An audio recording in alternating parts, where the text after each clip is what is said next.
आपण पाहत आहात नाशिक खबर न्यूज, जनतेचे हक्काचे व्यासपीठ।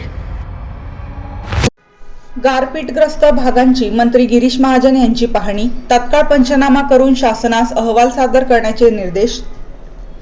नाशिक जिल्ह्यात 2 दिवसांपूर्वी झालेल्या अवकाळी गारपिटीमुळे शेतकऱ्यांचे मोठ्या प्रमाणात नुकसान झाले आहे। या पार्श्वभूमीवर राज्याचे आपत्ती व्यवस्थापन व जलसंपदा मंत्री गिरीश महाजन यांनी सिन्नर तालुक्यातील बाधित भागांची प्रत्यक्ष पाहणी केली।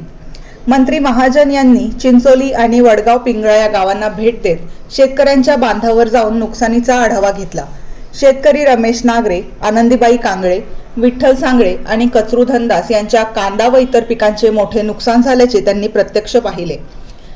यावेळी मंत्री महाजन यांनी प्रशासनाला तात्काळ पंचनामे करून नुकसानीचा सविस्तर अहवाल शासनाकडे सादर करण्याचे निर्देश दिले।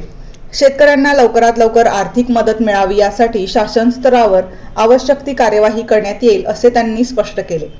सरकार शेतकऱ्यांच्या पाठीशी ठामपणे उभे आहे, कोणत्याही शेतकऱ्याला वाऱ्यावर सोडले जाणार नाही असे आश्वासन त्यांनी दिले।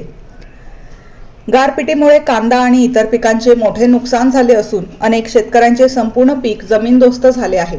त्यामुळे सरसकट नुकसान भरपाई देण्याची मागणी शेतकऱ्यांनी केली आहे। या पाहणी दौऱ्यात माजी जिल्हा परिषद सदस्य संजय सांगळे, महापौर हिमगौरी आडके, उदय सांगळे, निलेश बोरा यांच्यासह महसूल, कृषी व आरोग्य विभागाचे अधिकारी उपस्थित होते।